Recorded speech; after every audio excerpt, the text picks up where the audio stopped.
Hey, so you're thinking about moving to Nevada? Here are some things you need to know before moving to the area. Hey everyone, it's Tully back with another video. Today I'm going to explain some things you need to know before you move to the area. So if you like this type of content, make sure to hit the subscribe button and the notification bell. If you have any questions at all, just leave them down in the comments below or reach out to me directly.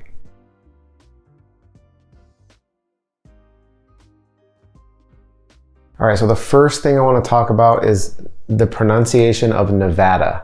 A lot of people think it's Nevada, but no, it's really Nevada. You hear a lot of weathermen, news anchors, politicians, even the previous presidents and maybe even current presidents say Nevada, and it's really Nevada. It's very simple. If you don't want to get into an argument at a bar or have people make fun of you at restaurants, or it's just something to completely avoid, just say Nevada.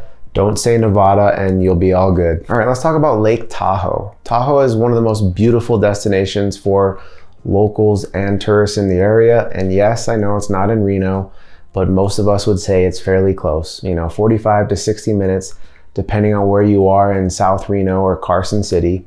You could take Mount Rose Highway through South Reno or the highway through Carson City, and you'd be there in just about an hour or under.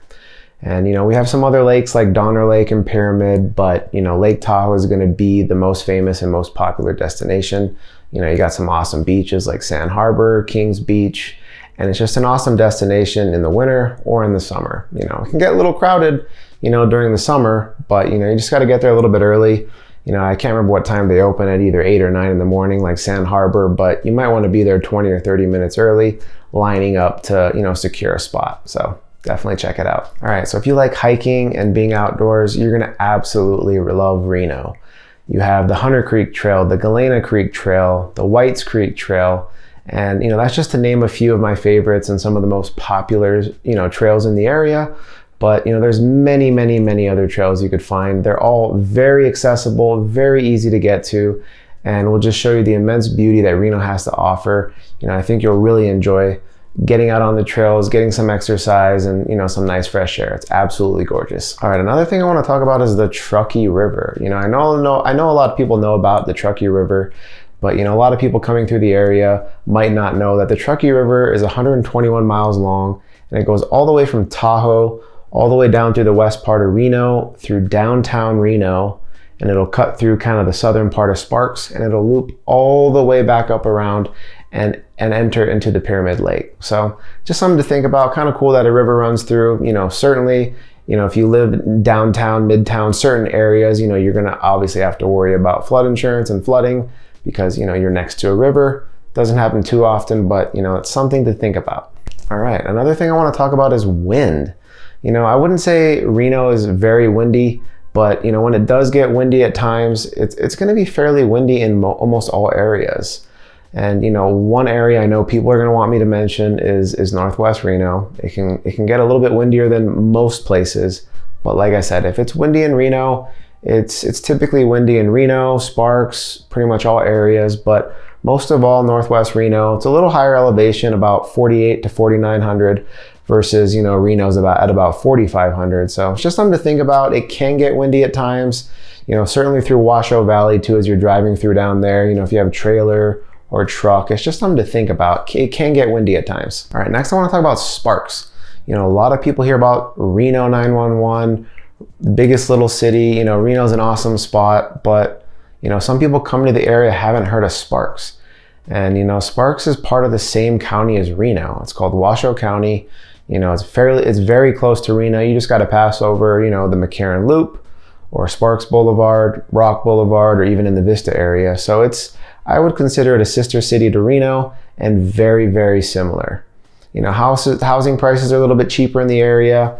And if you have any questions about buying a home, I just made a video about that. I'll put it on the screen up there. And overall, Sparks is a very solid spot, but some people moving to Reno or coming to the area have never heard of it. So I hope that helps. All right, the next thing I want to talk about is the wine walk and the crawls that we have in the downtown Reno area. It's called the Riverwalk District. And the wine walks were a really big thing that people did, pre-COVID, of course. And I think one of the first walks to happen this year is going to be this Saturday. And it's typically in the range of $25 to $35 for a cup. You start out at a bar, and you know, there's 4, 5, 6 different bars you could start at. And you know, you fill up your glass, drink, walk around the area, you know, grab some food if you want, you know, stop in on the next bar, they'll fill up your glass. And I mean, you get the idea. It's a pretty fun event. You know, I'm not huge on wine myself, but you know, I'll go hang out with some friends, you know, have a beer or two, and just kind of, you know, take in the beautiful scenery of the Truckee River, you know, beautiful downtown Reno. It's just a really fun event.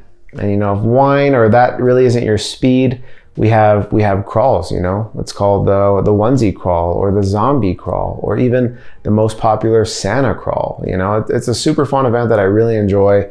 The crawl is super popular, and it used to get very crowded. So you know, I'm not really sure what it's gonna be like, you know, post-COVID and you know, things like that. But I imagine it'll be something that Reno comes back to, and it's something people really enjoy in the area. All right, next, I'm sure most of you know, but Reno is very, very dry. You know, you come from certain areas like California, Hawaii, you know, it's very humid, and it took me quite a while to get used to the dry heat, and my allergies were pretty bad, but you know, it's just something you need to know about the area. It's more dry than most places, so just keep that in mind. All right, the last thing I want to talk about is the distance from Reno to Las Vegas. You don't know how many times friends and family have reached out to me and say, hey, I'm in Vegas, you know, Reno's super close, right? Do you want to just come hang out? No, absolutely wrong. You know, the drive from Reno to Las Vegas is anywhere from 7 to 8 hours. You know, 7 if you're driving a little fast, and 8 if you're kind of average, you know, or a little slow. You know, I think the distance is between 400 and 500 miles. And, you know, it can be a pretty boring drive. You know, it's mostly open road, desert. And, you know, you definitely have to watch out for the cops out there. But overall, the speed limit's, you know, fairly reasonable. And, you know, you got to dodge a few trucks. But overall, it's not too bad. But Reno is not close at all to Las Vegas. Keep that in mind. You know, Reno is in the northwest section of Nevada, and Las Vegas is in the southernmost section. If you like this type of content, please make sure to hit the subscribe button and the notification bell. And if you have any questions at all, please make sure to leave them down in the comments below, or reach out to me directly. Thanks so much for watching the video, and see you in the next one. Take care.